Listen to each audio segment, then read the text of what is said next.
Amém, irmãos? Jesus é o Senhor. Primeiro vou fazer aqui uma pequena oração. Senhor, nos cubra com teu sangue. Obrigado, Senhor, por mais essa oportunidade tão rica de estar junto com os irmãos na comunhão do corpo. Senhor, fala através de cada um de nós. Fala através da tua igreja. Fala em nosso coração. Dispensa Cristo para dentro de nós. Senhor, nossa necessidade é o Senhor. Nós temos fome e sede de ti. Cubra-nos com teu sangue. Aleluia. Louvado seja o nome do Senhor. Amém. Irmãos, vamos dar continuidade ao falar do Senhor, né? E nós chegamos agora ao capítulo 10 de 2 Coríntios. Pode pôr isso aí. Leva esse aí. Obrigado. Amém. Então, irmãos, o capítulo 10, eu selecionei alguns versículos aqui, eu vou ler para ficar bem claro para nós. Eu vou ler do 2 Coríntios 10, 4, 8, 13 a 15, inicialmente. Vou ler o 1 também, 1 ao 4. E eu mesmo, Paulo, vos rogo pela mansidão e benignidade de Cristo, eu que, na verdade, quando presente entre vós, sou humilde, mas quando ausente, ousado para convosco. Sim, eu vos rogo que não tenha de ser ousado quando presente, servindo-me daquela firmeza com que penso devo tratar alguns que julgam, como se andássemos em disposições de mundano proceder. Porque, embora andando na carne, não militamos segundo a carne. 4. Porque as armas da nossa milícia não são carnais, e sim poderosas em Deus, para destruir fortalezas, anulando o sofisma. E toda altivez que se levante contra o conhecimento de Deus, levando cativo todo pensamento à obediência de Cristo. Eu vou ler ainda o 8, que diz assim: porque se eu me gloriar um pouco mais a respeito da nossa autoridade, a qual o Senhor nos conferiu, para edificação e não para destruição vossa, não me envergonharei. O 13 ao 15 também é importante a gente já dar uma leitura. Nós, porém, não nos gloriaremos sem medida, mas respeitamos o limite da esfera de ação que Deus nos demarcou e que se estende até vós, porque não ultrapassamos os nossos limites, como se não devêssemos chegar até vós, posto que já chegamos até vós com o Evangelho de Cristo, não nos gloriando fora da medida nos trabalhos alheios, e tendo esperança de que, crescendo a vossa fé, seremos sobremaneira engrandecidos entre vós, dentro da nossa esfera de ação. Então, irmãos, nós selecionamos aqui 4 pontos cruciais, mas provavelmente vai dar para falar só de 3, porque o último ele é muito abrangente, então eu já vi que é melhor deixar para uma outra oportunidade. Vamos ver se vai ser assim mesmo. Esses 3 pontos iniciais seria o que é autoridade, né? As armas de combate e as medidas divinas. A autoridade apostólica, as armas de combate e as medidas de Deus. Senhor Jesus, irmãos, eu desfrutei muito essa mensagem agora no finalzinho. Por que eu digo agora no finalzinho? Porque esse texto aqui não é uma doutrina, não é um ensinamento, é uma experiência de uma autoridade espiritual. Aliás, o livro de 2 Coríntios, ele não é um livro de ensinamento. É a experiência de uma pessoa que andou, que vivia no Espírito. Então ele estava passando para os coríntios a sua experiência.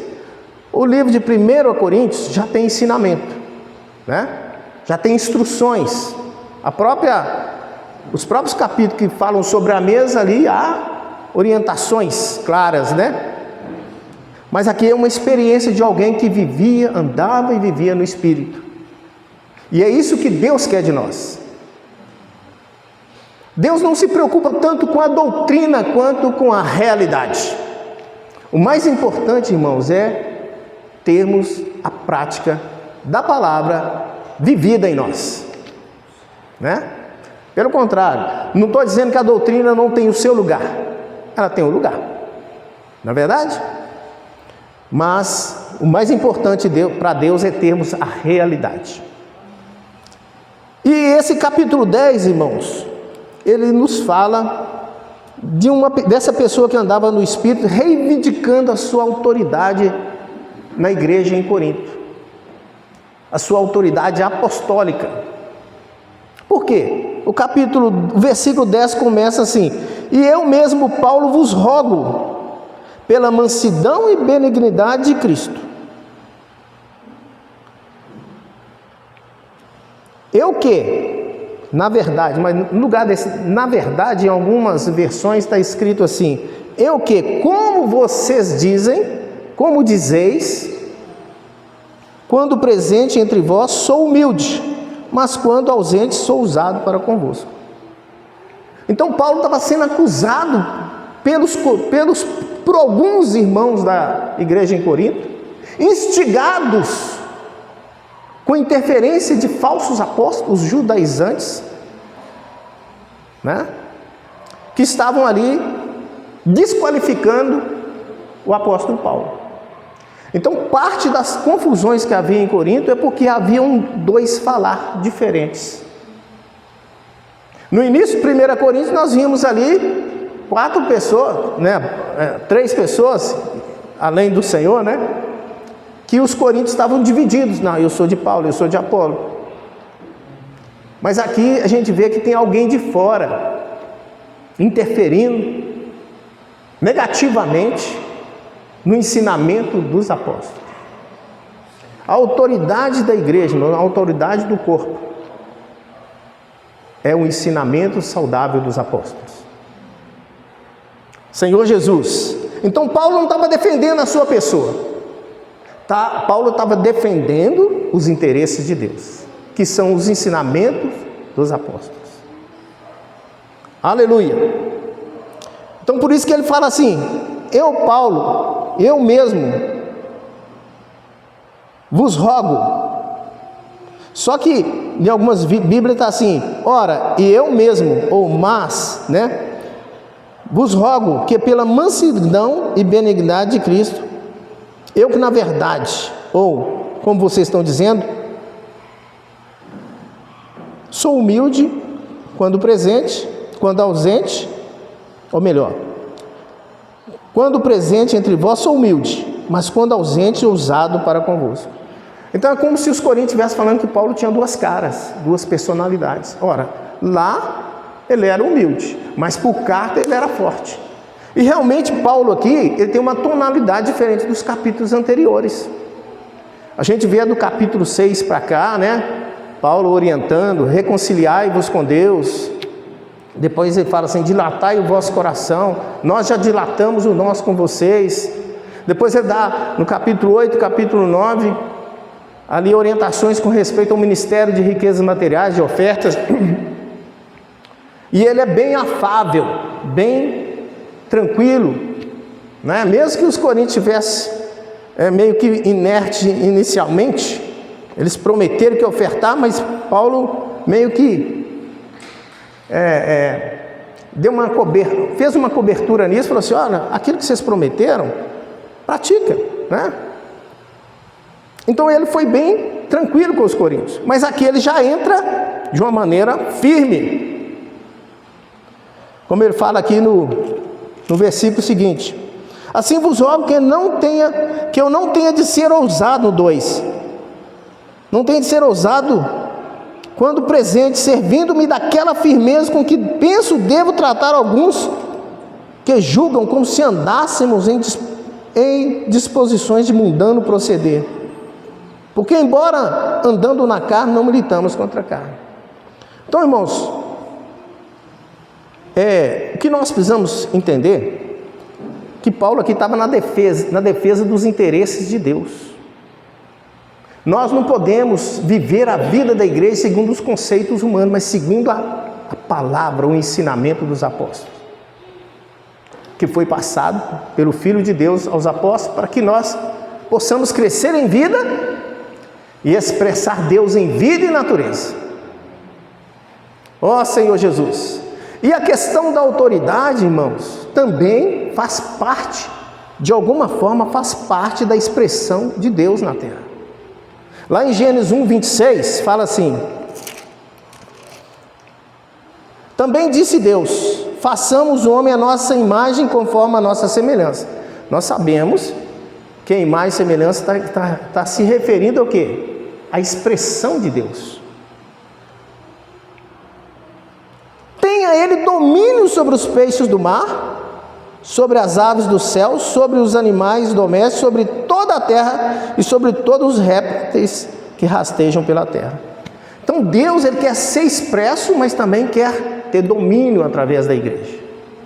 Nós sabemos que Satanás, ele foi expulso dos céus por causa da sua rebelião, porque ele afrontou a autoridade de Deus. E o que Deus quer hoje? Deus quer restaurar a igreja.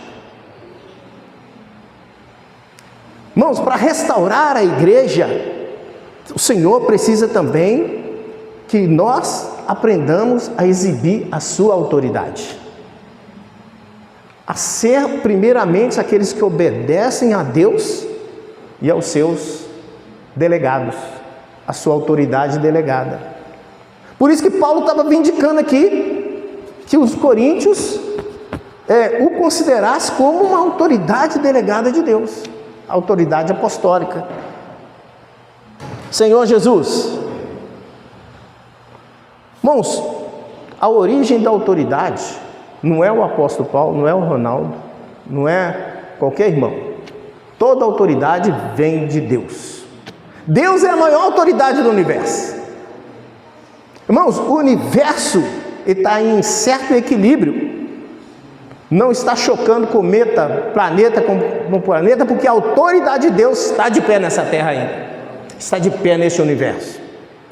Ainda que o pecado, a desobediência tenha se alastrado, mas Deus sustenta todas as coisas pela palavra do seu poder, pela sua autoridade. Mas nós precisamos ver que aquilo que ele começou precisa ser expresso um dia lá na Nova Jerusalém. Então hoje é o dia de nós sermos treinados a viver debaixo de obediência, debaixo da autoridade de Deus. Senhor Jesus, o 2 Coríntios 13:10 fala assim, 13:10: porquanto escrevo essas coisas estando ausente, para que estando presente não venha eu usar de rigor segundo a autoridade que o Senhor me conferiu, para edificação vossa e não para destruição. Então nós vimos que num primeiro momento, aqui em 2 Coríntios, versículos capítulos 8, 9, ele foi bem acessível, tranquilo, um falar manso, mas aqui ele está usando severidade. Nós precisamos aprender os dois lados. Qualquer lugar nesse universo precisa de autoridade. Na nossa casa, Deus domina através da autoridade. Na escola, Deus estabeleceu a autoridade. Na igreja, Deus também precisa exercer a sua autoridade para envergonhar os demônios, para envergonhar Satanás, e para que um dia a sua autoridade seja exibida na Nova Jerusalém, seja no reino, seja na Nova Jerusalém, mas hoje através da igreja. Ó Senhor Jesus, e por que o Senhor está nos falando sobre a autoridade, irmãos? Além disso tudo que eu falei, porque nós estamos aqui na terra, e o inimigo trabalha onde? Na nossa mente. Ele coloca o quê? Fortalezas na mente do homem. Ele quer desestabilizar os crentes. Ele quer desestabilizar a edificação de Deus. E nós precisamos estar preparados. A igreja está sendo edificada em paz. Por isso que Salomão foi indicado por Deus para ser aquele que estabeleceria a casa de Deus. Porque na casa de Deus não pode ter barulho. Deus é um Deus de paz. A Nova Jerusalém significa paz. Salém significa paz. Mas por estarmos também na terra, em processo de edificação, Deus quer que nós aprendamos a submeter diretamente a Ele e a toda a autoridade estabelecida em todos os lugares. Seja no trabalho, seja através dos políticos dirigentes, seja os filhos em relação aos pais, seja na casa quem reconhecemos a autoridade de Deus. Deus tem domínio sobre todas as coisas, irmãos. Seja dois irmãos caminhando, você e eu temos que saber quem submete a quem. A causa de Deus, muitas vezes, colocar de lado algumas pessoas, é porque falta conhecimento, além de outras coisas, do princípio da autoridade. Senhor Jesus, Mateus 18 fala assim, Mateus 28, 18, quem achar pode ler, 28, 18, até o finalzinho. Jesus, aproximando-se, falou-lhes dizendo: toda a autoridade me foi dada no céu e na terra. Amém. Amém. 28, 18 em diante. Pode ler o resto, irmão, por favor. Alguém leu 19? Alguém pode ler o 19.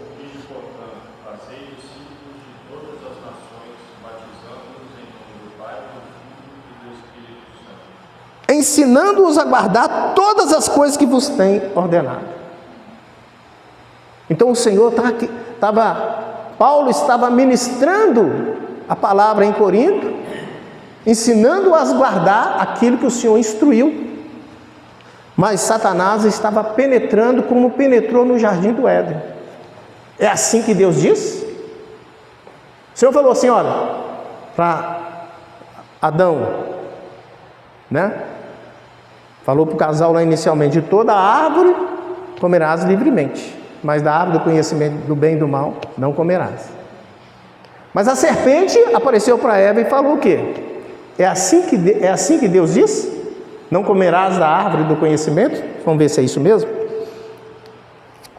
Então, para a gente ficar bem, Senhor Jesus, ele fala assim no 3:1: mas a serpente, a mais sagaz que todos os animais selváticos que o Senhor tinha feito, disse à mulher: é assim que Deus diz? Não comerás de toda árvore do jardim?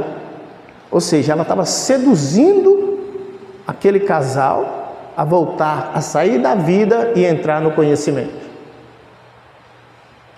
Irmãos, o conhecimento sem Deus, mesmo que se fale de Deus, se não tiver vida, não tem valor nenhum.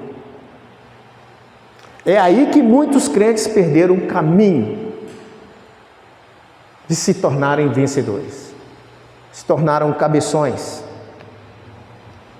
Na vida da igreja tem muita palavra, mas o que nos motiva, o que nos atrai, é a vida de Deus contida na palavra. Amém, santos? Ó Senhor Jesus, ninguém cresce, uma criança não cresce tendo conhecimento do mingau, é ingerindo o mingau, é ingerindo o leite da mãe, é ingerindo as proteínas daquela carne, daquele feijão batido.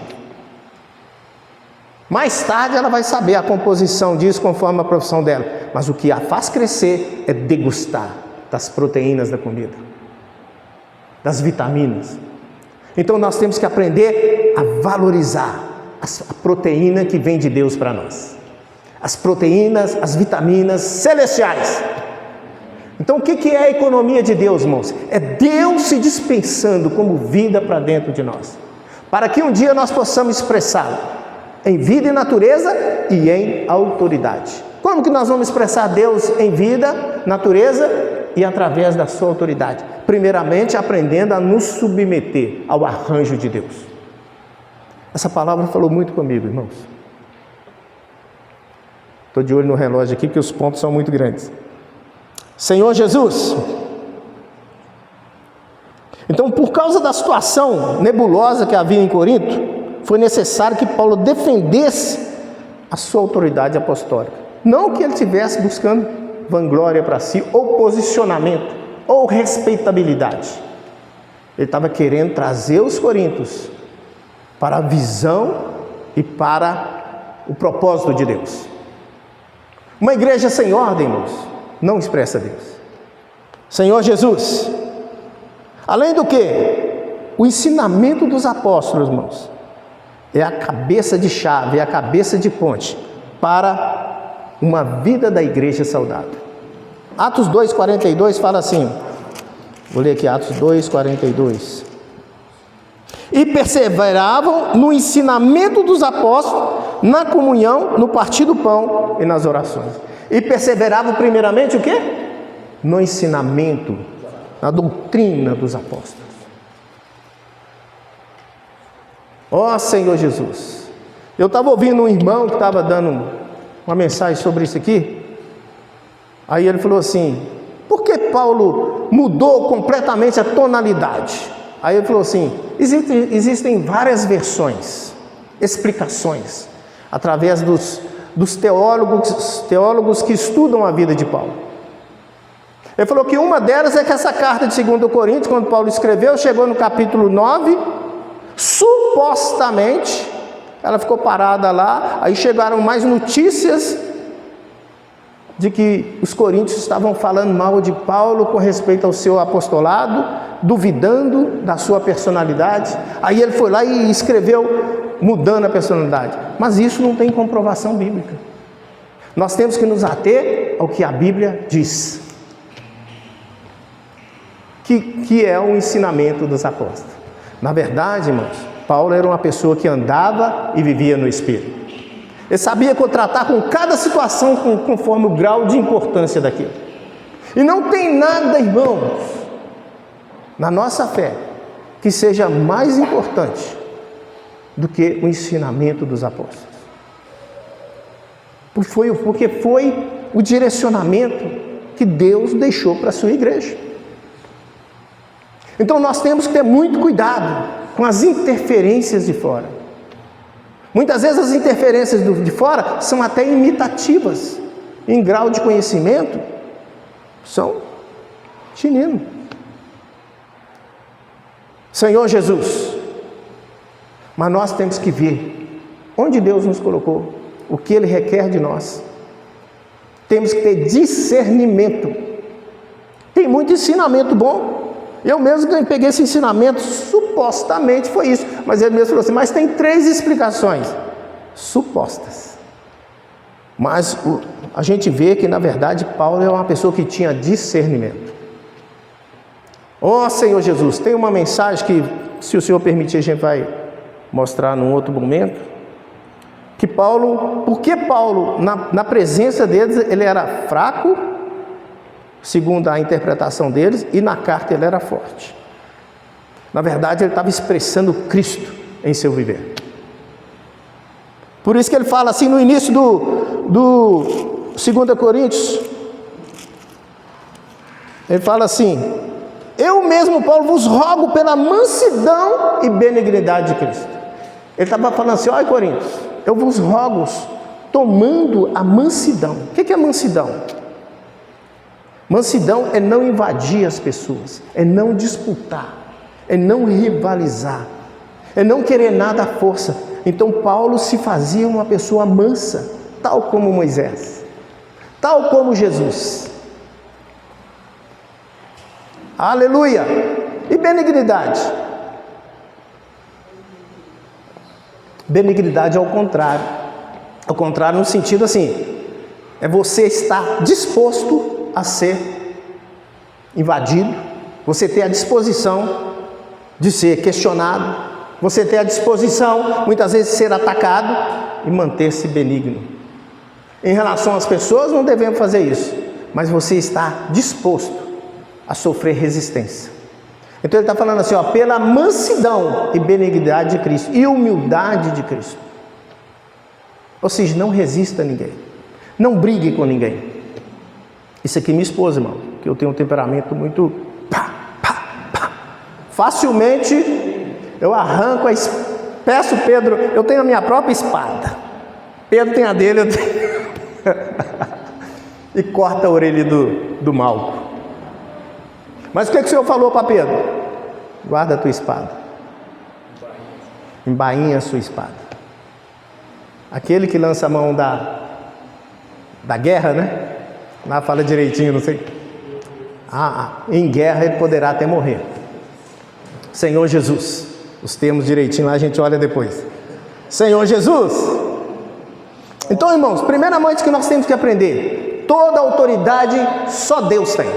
A origem da autoridade é Deus. Agora ele delega autoridade em toda a terra. Amém? Quando ele delega autoridade, aquele irmão tem que saber que ele é um irmão, que ele é um servo como outro qualquer. Mas nós temos que discernir a autoridade, saber como nos conduzir.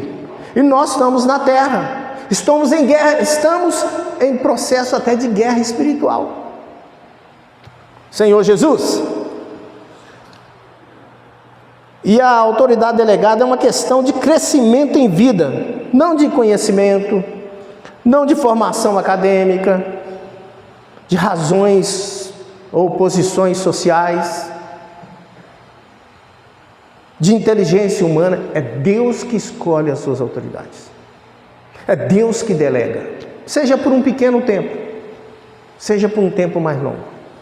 Não importa se essa autoridade é mais nova do que eu e você, ainda que a Bíblia fala que a palavra presbítero ou ancião tem essa conotação de ser uma pessoa mais velha, mas o princípio é ter crescimento em vida. Amém, amados? Tem alguns versículos aqui, mas eu não posso ler, senão o tempo vai todo embora. Apocalipse 22:1, vamos ler lá. Senhor Jesus. Depois eu entro nesses aspectos mais detalhados, se der tempo, sobre o capítulo 10 de 2 Coríntios. Então me mostrou o rio da água da vida, brilhante como cristal, que sai do trono de Deus e do Cordeiro. Me mostrou o rio da água da vida, que sai da onde? Do governo de Deus, do trono de Deus e do Cordeiro. Então o Cordeiro não é só questão do sangue, dele emana a autoridade. Toda autoridade me foi dada no céu e na terra. Ele deu essa autoridade aos apóstolos e deu à igreja, para pregar o evangelho, para cuidar dos santos. Senhor Jesus, esse aqui é muito rico, sabe, irmão, mas vamos prosseguir. Conhecer a autoridade é uma revelação interior e não algo exterior. Olha, irmão, conhecer a autoridade é uma questão interior, não exterior. Porque se você ler os 1 Timóteo, tem uma lista de exigências para ser presbítero. Em princípio. Mas o ponto principal é crescimento em vida, maturidade espiritual. Atos 22, 6 a 16, ali mostra a conversão de Paulo. Paulo era alguém que perseguia, ele não conhecia a autoridade era ele, e a autoridade do sinédrio, da religião. Mas quando ele caiu por terra, o que ele falou? Ele fez duas perguntas ao Senhor. O que ele falou? Quem és tu, Senhor? Quem és tu, Senhor? Depois ele diz: que farei, Senhor? Quem és tu, Senhor? Que farei? Aí o que o Senhor falou? Entra em Damasco. Isso é uma ordem. Ali eles te ensinarão o que você deve fazer. Entra em Damasco. Isso é muito significativo, tá, irmãos? Não vou abrir aqui não, porque os irmãos já podem entender, né? Todos devemos conhecer a autoridade, ser restringidos por Deus e guiados por alguma autoridade delegada. Isso aqui, irmãos, nós estamos dando aqui uma visão, vamos dizer assim, geral, panorâmica, do que vai tratar os capítulos 10, 11, 12 e 13, sobre a autoridade apostólica. E por quê? 4 capítulos, quase 4 capítulos, o 13 também é uma boa parte sobre autoridade apostólica. Porque Paulo está defendendo a nossa obediência ao ensinamento dos apóstolos, sem o qual nós não vamos a lugar nenhum. Nós vamos ficar dando volta no deserto. Senhor Jesus. Então vamos aqui partir para o segundo aspecto.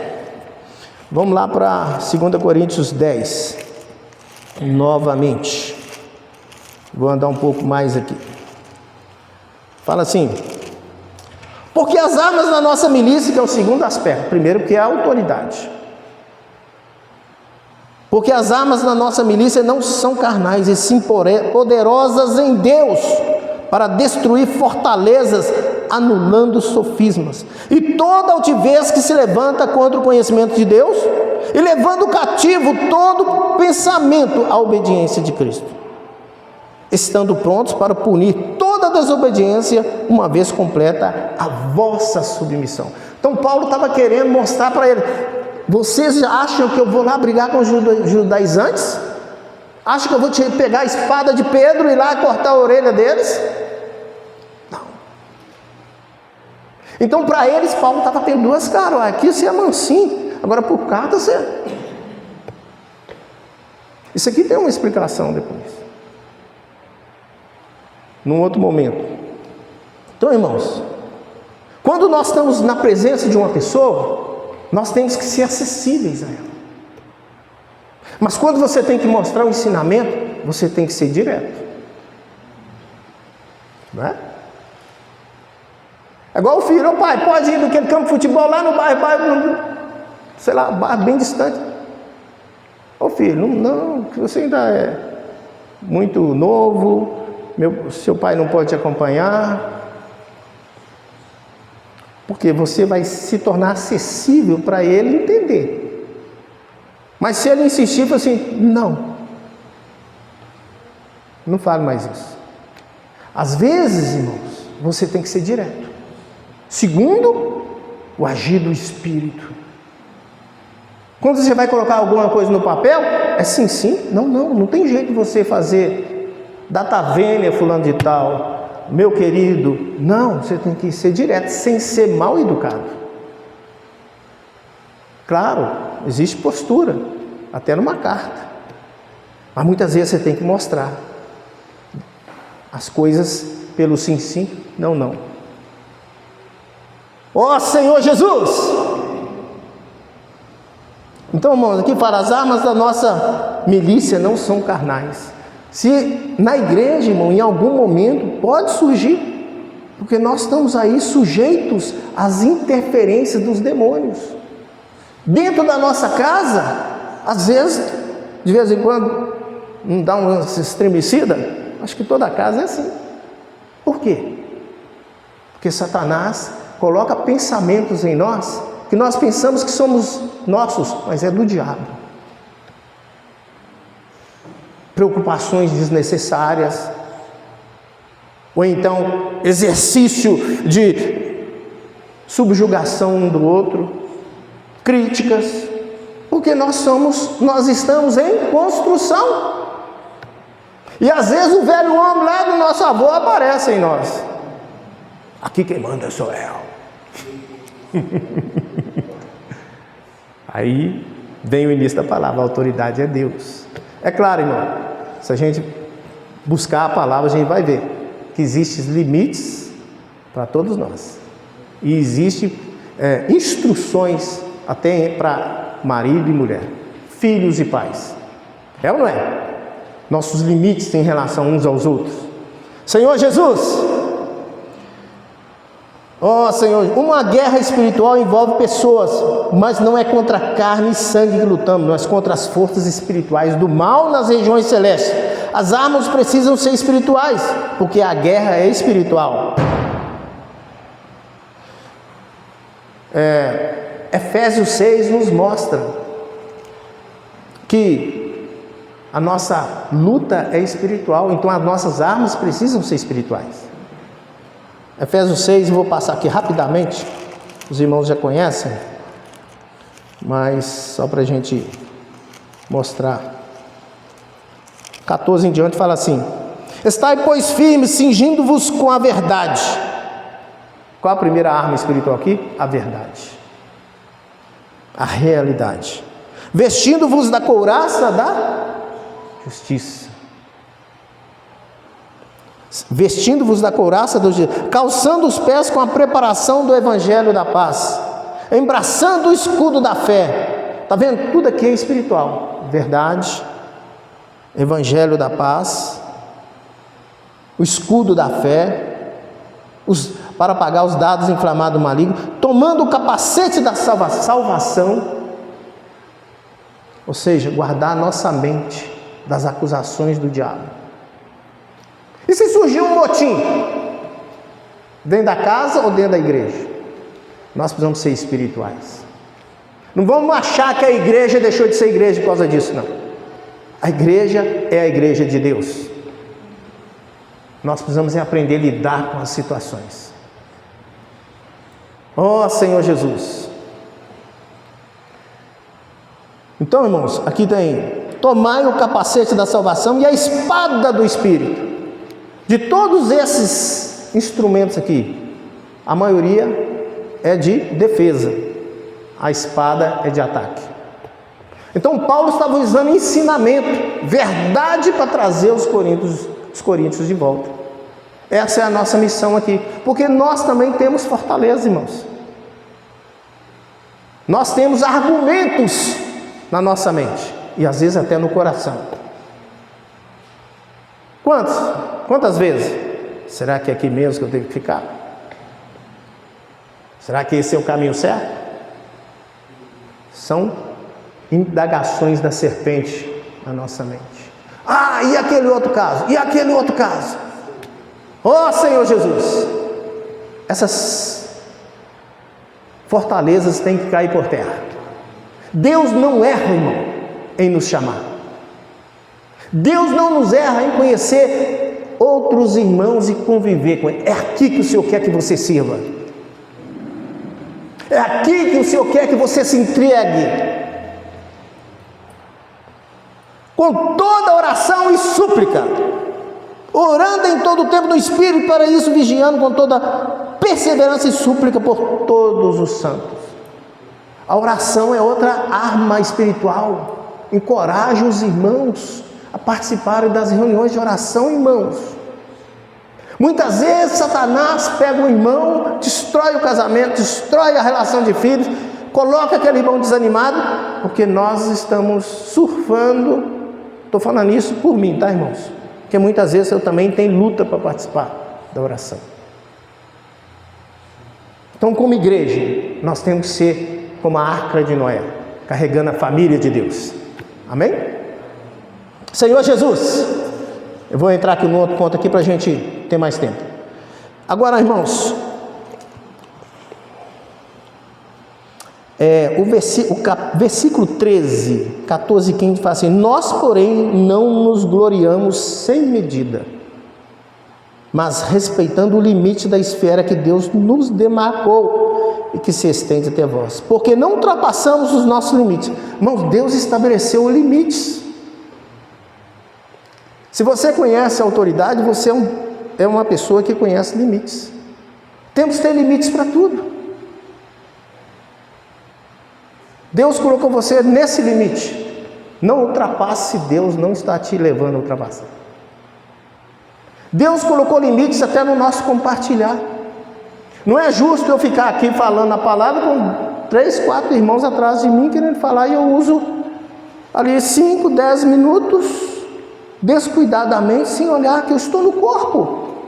O mesmo se aplica na reunião de casa. funcionar intercaladamente na medida certa. Senhor Jesus, falar na medida certa, funcionar na medida certa, sabendo que o Senhor nos colocou no corpo de Cristo. Todos podeis falar, mas muitas vezes a gente perde o limite. Senhor Jesus, vou ler aqui para andar rápido.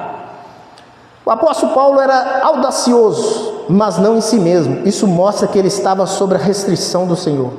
O gloriar de Paulo era segundo a medida e a esfera de ação que Deus mede todas as coisas. O Deus que governa demarcou para ele limites.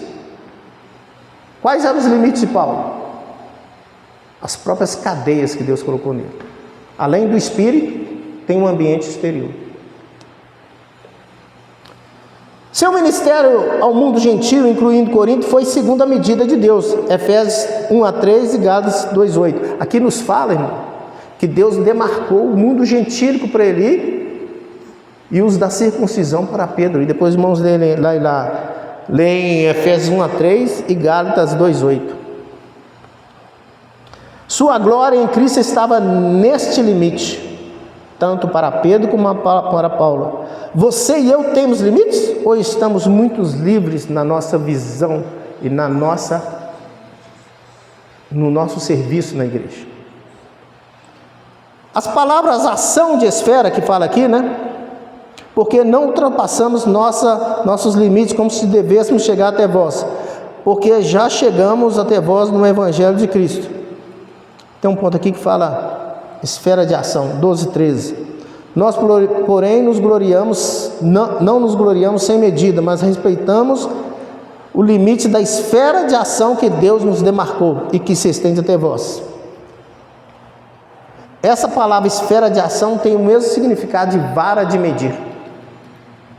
Irmãos, nem a expansão da igreja Deus quer de qualquer maneira. E Paulo queria ir para onde? Para a Espanha. Deus permitiu ali? Por que Deus age assim? Porque Ele é soberano em todas as coisas.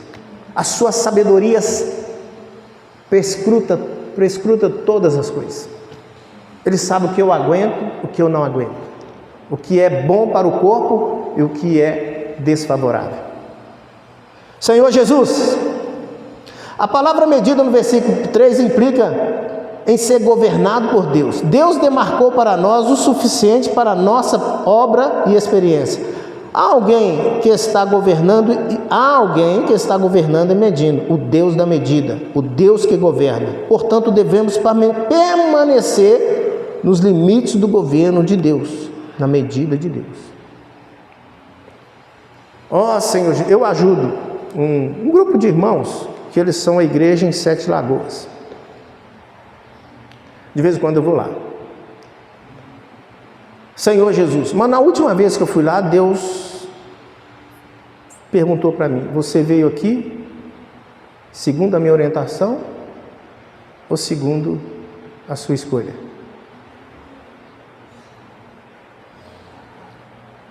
Ó Senhor Jesus, então eu já estou avisado interiormente. Deixa Deus te medir. Ó Senhor Jesus. Em 2 Coríntios 13:15, podemos ver que, embora esperamos que a obra de Deus se expanda, devemos aprender a estar sob a restrição de Deus. Não devemos esperar uma expansão sem medida. Esse tipo de expansão certamente não estaria no limite de um andar segundo o Espírito. Pela experiência podemos testificar que, se expandirmos a obra segundo o Espírito, sempre haverá um limite. Mesmo a obra segundo o Espírito terá o limite de Deus. Aleluia. Vou parar aqui, irmão, porque se eu entrar mais, complica aí a participação. O Senhor me mostrou aqui o limite. Jesus é o Senhor. Já estava passando do limite.